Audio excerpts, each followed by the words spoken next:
నమస్తే RTV news కి స్వాగతం. మీ సమస్య పరిష్కారమే మా లక్ష్యం. మీ సమస్యలను వాట్సాప్ చేయండి చాలు. 9492726238.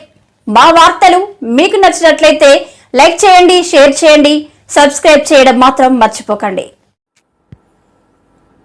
కూటమి అభ్యర్థుల విజయాన్ని ఆకాంక్షిస్తూ భారీ ఎత్తున కాకరపాడు నుండి కొయ్యూరు వరకు బైక్ ర్యాలీ.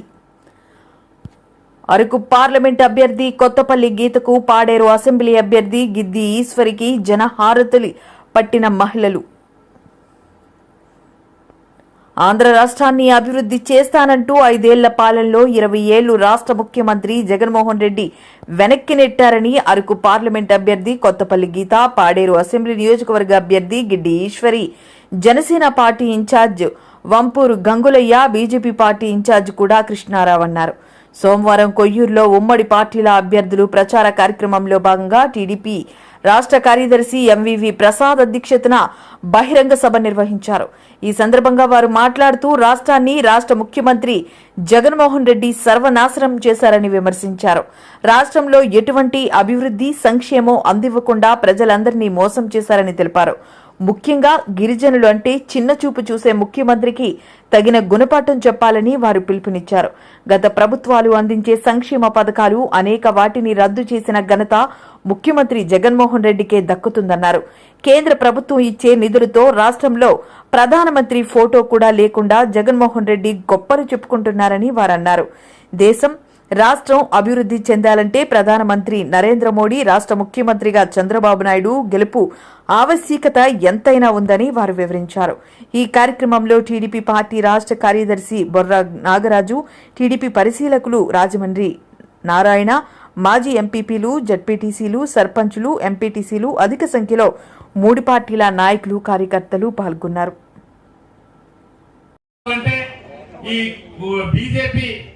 జనసేన, టీడీపీ 3 పార్టీల బలపరిచినటువంటి అభ్యర్థులను మనం ఖచ్చితంగా గెలిపించుకోవాల్సిన అవసరం ఉందనేసి ప్రధానికానికి అందరికీ కూడా మీరు తెలియజేస్తున్నాను. అదేవిధంగా మన కొయ్యూరు మండలంలో 33 పంచాయతీల్లో అందరూ కూడా కష్టపడి మనమంతా కూడా గ్రామాన్న ప్రచారంకి వెళ్ళి అన్ని ప్రాంతాల్లో కూడా ప్రచారం చేసి సైకిల్ గుర్తు మీద, అలాగే కమలం గుర్తు మీద, 2 గుర్తులపై ప్రతి ఒక్కరూ ఓట్లు వేయాలి. ఖచ్చితంగా ఈవీఎం మిషన్ లో ఉన్నటువంటి బటన్ మన జగన్మోహన్ రెడ్డి గారు ఇప్పుడు దాకా బటన్లో పరిపాలన చేసి రాష్ట్రం అంతా తాకట్టు పెట్టినటువంటి పరిస్థితి. కానీ మనం రేపు మే 13వ తారీఖున 2 బటన్లు నొక్కాల్సిన సమయం వచ్చింది.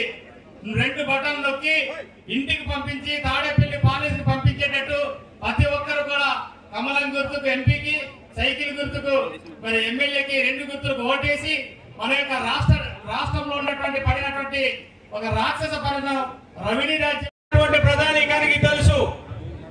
రాష్ట్రం అరాచక పాలన అల్లాడిపోతా ఉన్నది. రాష్ట్రంలో మార్పు తీసుకురాకపోతే మన గ్రామాల అభివృద్ధి దగ్గర నుంచి మొదలుకుంటే మన పిల్లల భవిష్యత్తుకు సంబంధించినటువంటి అనేక అంశాల మీద కూడా ఈ 5 సంవత్సరాల కాలంలో ఒక నియంత్రణ తలపించే విధంగా నియంతృత్వ పాలనతో రాష్ట్రాన్ని లూటీ చేసినటువంటి కబ్జాకోరు జగన్మోహన్ రెడ్డి యొక్క పాలన మనమంతా చూసాం.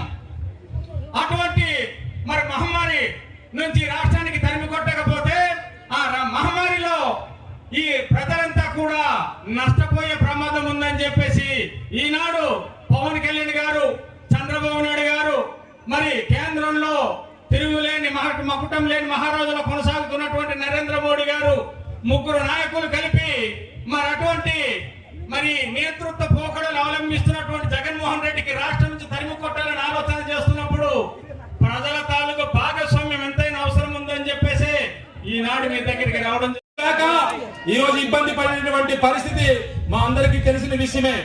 అవి వెంటనే కూడా కొత్త బిల్డింగ్లు, పాత బిల్డింగ్లు తీసి కొత్త బిల్డింగ్లు ఏర్పాటు చేయవలసిందిగా, కృషి చేయవలసిందిగా కోరుకుంటున్నాం. అలాగే మరి కాకరపాడులో ఉన్నటువంటి కాలేజీలోనే ఏదైతే కాలేజీ ఉందో ఆడపిల్లలకు కూడా వసతి సౌకర్యాలు లేక వేరే హాస్టల్లోనే ఈరోజు 2-3 రూములు తీసుకుని ఎంతో ఇబ్బందికరమైనటువంటి వాతావరణం కూడా ఉన్నటువంటి పరిస్థితి. అవి కూడా వెంటనే కొత్త బిల్డింగ్లు ఏర్పాటు చేయాలని చదువుకున్నటువంటి విద్యార్థులకి సరైన వసతి కార్యక్రమాలు ఈ మండలంలో లేవని చెప్పేసి ఈ సభాముఖం మీకు తెలియజేసుకుంటున్నాను. అలాగే చాలా మారుమూల గ్రామాలకి ఇంకా రోడ్లు లేవు, అలాగే గ్రావిటీ స్ట్రీమ్స్ లేవు, అలాగే త్రాగడానికి నీరు లేదు, అలాగే సాగునీరు లేదు. ఇవన్నిటి మీద దృష్టి సారించి మీరు రేపు ఎన్నికల్లో ముఖ్యమంత్రిగా ఉన్నప్పుడు రాష్ట్రం విడిపోయినప్పటికీ ఇద్దరు కలిసి మన పాడేరు నియోజకవర్గాన్ని రోడ్ల విషయం కానీ, నీళ్లు కానీ, చెక్ డ్యాములు కానీ అభివృద్ధి పదంలో, సంక్షేమ పదంలో నడిపించినటువంటి విషయం మనందరికీ తెలుసు. ఒక్క ఛాన్స్ అంటూ అందరినీ మాయపెట్టి 2019లో పీఠం ఎక్కినటువంటి జగన్మోహన్ రెడ్డి ఈ రోజు ఏమి అభివృద్ధి చేశారని ఈ సందర్భంగా నేను అడుగుతా ఉన్నాను. అందుకనే మన పాడేరు నియోజకవర్గ, మన గిరిజన ఆదివాసీ ప్రజలంతా కూడా మరలా నరేంద్ర మోడీ గారు ప్రధానమంత్రి కావాలి, చంద్రబాబు నాయుడు గారు ముఖ్యమంత్రి కావాలని ఒకే ఒక్క లక్ష్యంతో ఈరోజు ప్రతి ఒక్క గిరిజనుడు ఇక్కడ ఈ ప్రాంతంలో జీవిస్తున్నటువంటి ప్రతి ఒక్కరు కూడా కోరుకుంటా ఉన్నాం. మీ అందరికీ తెలుసు, మనందరి యొక్క ప్రీతమ నేత అక్క మనందరికీ గతంలో కేంద్ర ప్రభుత్వం నుంచి కూడా ఎన్ని నిధులు తీసుకొచ్చారో గీతమ్మ గారి గురించి మీ అందరికీ తెలుసు. అలాగే రాష్ట్రంలో చంద్రబాబు నాయుడు గారు కూడా మనకు దాదాపుగా 100 కోట్ల రూపాయలు ఇచ్చి మన ప్రాంతాలలో సిసి రోడ్లు కానీ కాలువలు కానీ పిల్లలకి మెనూ చార్జెస్ కూడా పెంచినటువంటి పరిస్థితి. కానీ ఈ రోజు జగన్మోహన్ రెడ్డి పాలనలో ఏం జరిగిందండి? ఆశ్రమ పాఠశాలలో మన విద్యార్థులు, మన పిల్లలు మరణిస్తున్నారు, గిరిజన విద్యార్థులు మరణిస్తున్నారు. ఎందుకు మరణిస్తున్నారని ఆరా తీస్తే ఎంతో మంది పిల్లలకి బలహీనత, రక్తహీనత, సికిల్ సెల్ ఎనీమియా అంట. వాళ్ళు చాలా నీరసంగా ఉండి కళ్ళు తిరిగి పడిపోయి చనిపోయారంట. ఇది మనం ఈ మధ్యకాలంలో చూడలేదా అని అడుగుతున్నాను. ఇదేనా జగన్మోహన్ రెడ్డి నువ్వు ఇచ్చినటువంటి పిల్లలకి సంక్షేమం?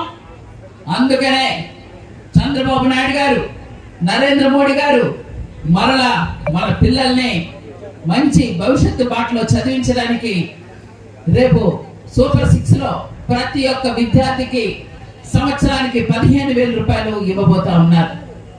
అంతేకాదు, ఏదైతే చదువుకున్న పిల్లలు ఉన్నారో వాళ్ళకి 3,000 రూపాయలు ఉద్యోగం వచ్చేంత వరకు కూడా నిరుద్యోగ వృత్తిగా ఇవ్వబోతున్నారు. అయితే మరి దుక్కి దున్నేటటువంటి రైతన్నకు కూడా సంవత్సరానికి 20,000 రూపాయలు ఇవ్వబోతున్నారు. మా అక్క చెల్లెలందరికీ మరొక్క మాట చెప్తున్నాను. గతంలో అక్క చెల్లెళ్ళు కొండకెళ్ళి కర్రలు తెచ్చి కట్టెల పొయ్యిలో మనం వండుకుంటుంటే మన కళ్ళల్లో నీళ్లు చూసి, మన గుండె ఊపిరితిత్తులు బరువు చూసి చంద్రబాబు నాయుడు గారు దీపం పథకం పెట్టారు. ఆ దీపం పథకంలో మనందరికీ డ్వాక్రా గ్రూప్ లో ఉన్నటువంటి ప్రతి మహిళకు ఉచితంగా గ్యాస్ స్టవ్లు, గ్యాస్ సిలిండర్లు ఇచ్చారు. మరి అదే గ్యాస్ సిలిండర్లు స్టవ్ వాడదామంటే ఈ జగన్మోహన్ రెడ్డి కాలంలో సిలిండర్ 1100, 1200 అయిపోయి ఏ రేటు చూసినా వేరే బాధలు చేశాడు. అందుకనే మళ్ళా మన ప్రహారీ గోడలు కూడా వేసుకున్నటువంటి పరిస్థితి ఉంది. ఇప్పుడు వెళ్తుంటే గ్రామాల్లో అమ్మా తాగడానికి మంచినీళ్ళు లేవమ్మా, అమ్మా ఈ మొక్క మాకు సిసి రోడ్లు ఉండిపోయింది, ఇదిగో ఈ కాలువ అటు వెళ్ళిపోతుంది, మా పంటకి రావట్లేదు అని చెప్పి అడిగేటటువంటి జనాలు. మరి వాటన్నిటికీ సమాధానమే ఈరోజు నరేంద్ర మోడీ గారు, చంద్రబాబు నాయుడు గారు, జనసేన పవన్ కళ్యాణ్ గారు ముగ్గురు రాష్ట్రం కోసం, దేశం కోసం ఉమ్మడి కూటమిగా ఏర్పాటై ఈరోజు ఎన్నికలకు మనం వెళ్తున్నాం. అంతేకాదు, గతంలో చంద్రబాబు నాయుడు గారు డ్వాక్రా గ్రూపులకి పసుపు కుంకాలు ఇచ్చారు. పసుపు కుంకాలు ఇచ్చినప్పుడు ప్రతి డ్వాక్రా గ్రూపు మహిళకు ప్రతి ఒక్కరికి కూడా 20,000 రూపాయలు వచ్చాయి. ఈ రోజు అదే జగన్మోహన్ రెడ్డి ఎన్ని మాయ మాటలు పలికాడండి. అక్క చెల్లెమ్మలంటూ మన నెత్తి మీద టోపీ వేశాడు. నేను ఒకటే అడుగుతున్నాను, డ్వాక్రా రుణాలన్నీ మాఫీ చేస్తానన్నావే, ఇంతకీ ఏ రుణం మాఫీ చేస్తామని అడుగుతున్నాను. మరలా మన చంద్రబాబు నాయుడు గారు అక్క చెల్లెమ్మలకి మళ్ళా మనం ఆర్థిక సాధికారతను సాధించుకోవడానికి సూపర్ 6 పథకాలని మహానాడులో మనందరికీ కూడా ఒక వరంగా ఇవ్వబడ్డారు. అక్క చెల్లెలందరికీ తెలియజేస్తున్నాను, రేపు మన ప్రభుత్వం వచ్చిన తర్వాత 18 సంవత్సరాల నుంచి 59 సంవత్సరాలు నిండినటువంటి ప్రతి అక్క చెల్లికి కూడా నెలకి 1500 రూపాయలు మన బాబు గారు మీ దగ్గరికి వచ్చారా? ఆమె పాడేరు గ్రామానికి, పాడేరు నియోజకవర్గానికి చెందిన ఆమె. దేవుడి గారు మంచి నాయకుడిగా ఉండేవారు. వారి బిడ్డ ఉండి వైఎస్ఆర్ హయాంలో ఇప్పుడు జగన్మోహన్ రెడ్డి గారి దగ్గర జాయిన్ అయిన మాధవి గారు కనీసం ఆమెకి ఒక గిరిజనురాలుగా జగన్మోహన్ రెడ్డి ఎప్పుడైనా అపాయింట్మెంట్ ఇచ్చాడా? కనీసం మనకు ఒక విలువ ఇచ్చాడా? ఇక్కడున్న ఎమ్మెల్యే ఎన్నిసార్లు కలిసింది? అసలు జగన్మోహన్ రెడ్డి గారిని మనకి టైమే లేదు. గిరిజనులంటే చాలా చాలా చులకన భావం ఈ ప్రభుత్వానికి. కాబట్టి మనం అందరం ఒకటి గుర్తుంచుకోవాలి. ఇక్కడున్న ఇష్యూస్ గురించి మీ కొయ్యూరు మండల పెద్దలు కూడా కొన్ని విషయాలు తెలియజేశారు. ఆశ్రమ పాఠశాలలో ఇక్కడున్న ప్రాబ్లమ్స్ గురించి తెలియజేశారు. ఫెసిలిటీస్ లేకపోవడం తెలియజేయడం, ఇందాక చాలా మంది చనిపోయారని చెప్పడం జరిగింది. సో బిడ్డలకి మందులు కరెక్ట్ గా రక్తహీనతకి ఎలాంటి మెడిసిన్స్ ఇవ్వాలో దాని మీద కూడా నరేంద్ర మోడీ గారి ప్రభుత్వం అధ్యయనం చేస్తుంది. ప్రతి ఒక్క బాలికకి కూడా మందులు అందించడానికి వారి సౌకర్యాలు కలిగజేశారు. అలాగే కాకరపాడులో మహిళా రెసిడెన్షియల్ కళాశాల కావాలని చెప్పి ఇక్కడ ఎప్పటి నుంచో ఆశిస్తున్నారు. కాబట్టి మహిళా రెసిడెన్షియల్ కళాశాల తీసుకోవడానికి మా వంతు కృషి చేస్తాం. అలాగే కొయ్యూరులో డిగ్రీ కళాశాల ఏర్పాటు చేయడానికి కూడా మేము 100% నేను గిడ్డీశ్వరి గారు కలిసి దాని మీద అధ్యయనం చేసి డెఫినెట్ గా మేము ట్రై చేస్తాం. అలాగే పిహెచ్సి ఉంది రాజేంద్రపాలెంలో, అది 50 పడకల హాస్పిటల్ గా ప్రధానమంత్రి గారు ప్రతి 2 కిలోమీటర్లకి ఒక ప్రాథమిక ఆరోగ్య కేంద్రం కావాలని అనుకున్నారు. పిల్లలు ఈ రోజు ఉద్యోగాలు లేని పరిస్థితిలో ఉన్నారు. ఇక్కడ చూస్తే పాఠశాలల పరిస్థితి దారుణంగా ఉంది. అంగన్వాడీ బిల్డింగ్స్ కూలిపోయే పరిస్థితిలో ఉన్నాయి. ఇక్కడ ఉంటే అంగన్వాడీలు రోడ్డెక్కారు, ఆశా వర్కర్లు రోడ్డెక్కారు. ఇకపోతే అందరికన్నా మెయిన్ లాస్ట్ టైం ప్రతి ఒక్క ఉద్యోగి, ప్రతి ఒక్క అధికారి మేము 2 చేతులతో ఓట్లేసాం జగన్మోహన్ రెడ్డి గారికి అని చెప్పారు. ఈ రోజు అదే ఉద్యోగులకు జీతాలు వస్తున్నాయా? టైంకి జీతాలు కూడా ఇవ్వలేని పరిస్థితి. రాష్ట్రం చూస్తే అప్పుల కుప్పగా మారిపోయింది. 12 లక్షల కోట్ల అప్పు మన రాష్ట్రానికి ఉందంటే అందరూ అనుకుంటారు రాష్ట్రానికి అప్పు ఉంటే నాకు లేదు కదా అని. కానీ తప్పమ్మా, మనందరి నెత్తి మీద ఈ అప్పు ఉంది. ఈ రోజు ప్రతి ఒక్కరి తలకాయ మీద 15 లక్షల రూపాయలు అప్పు తీసుకున్నాడు జగన్మోహన్ రెడ్డి. మనం అది గుర్తు చేసుకోవాలి. ఈవేళ కోడిగుడ్డు మనం ఎంత కొంటున్నామో మీ అందరికీ తెలుసు.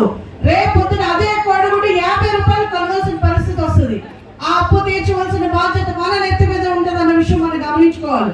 ఆ ఏదో రకమైన పన్నుల రూపంగా ఈ రోజు మనం చూస్తే కరెంటు ఛార్జీల్ని 9 సార్లు పెంచాడు మన జగన్మోహన్ రెడ్డి. ఆర్టీసీ ఛార్జీలు పెంచాడు, చెత్త పన్నేశాడు, ఎన్ని రకాలైన పన్నులు వేయాలో మద్యం ఎలాంటి రేట్లు పెంచాడో మీ అందరికీ తెలుసు. నాకన్నా మీకే బాగా తెలుసు ఆ విషయం. ఈ రోజు మద్యపాన నిషేధం చేసి మీ ముందుకు వస్తానన్నాడు జగన్మోహన్ రెడ్డి. నిషేధం ఒక 20 సంవత్సరాలకి ఎంత మద్యం అమ్ముతాడో దాని మీద కూడా అప్పు చేశాడు. మన తలకాయలు ఒక్కటే మిగిలిన అమ్మ, మొత్తం రాష్ట్రంలో ఉన్న గవర్నమెంట్ ఏదైతే ప్రభుత్వ ఆస్తులు ఉన్నాయో వాటి మీద కూడా అప్పు చేసేసాడు. కొత్తగా నిన్న ఒక చట్టం వచ్చిందట, మనం ఏదైనా భూమి కొనుక్కుంటే ఆ భూమి డాక్యుమెంట్లు కూడా జగన్మోహన్ రెడ్డి గారు పెట్టుకుంటారట. మనకి జెరాక్స్ డాక్యుమెంట్లు ఇస్తాడట. మన ప్రాణాలు, మన ఆస్తులు, మన జీవితాలు మొత్తం తాకట్టు పెట్టడానికి రెడీ అయిపోయాడు జగన్మోహన్ రెడ్డి. ఇలాంటి ప్రభుత్వం మనకు కావాలా? ఇలాంటి నాయకుడు మనకు అవసరమా? మన పిల్లల భవిష్యత్తు బాగుండాలంటే ఈ రోజు రకరకాలైన సమస్యలు కొయ్యూరుకున్నాయి. మనం చూస్తున్నాం ఈ రోజు ఇక్కడ హైవే ఉందంటే అది నేను ఎంపీగా ఉన్నప్పుడు నరేంద్ర మోడీ గారి ఆశీస్సులతోటి మనం పెద్ద హైవే తెచ్చుకున్నాం. రంపచోడవరం నుంచి అరకు విజయనగరం వరకు వెళ్తుంది ఆ హైవే. ఆ తర్వాత మనం చూస్తే మెడికల్ హాస్పిటల్, దాని మీద అసలు నరేంద్ర మోడీ గారి ఫోటో ఉండదు. ఆయన అందులో పెట్టింది 0, 1 రూపాయి కూడా రాష్ట్ర ప్రభుత్వానికి కాదమ్మా. ప్రతి రూపాయి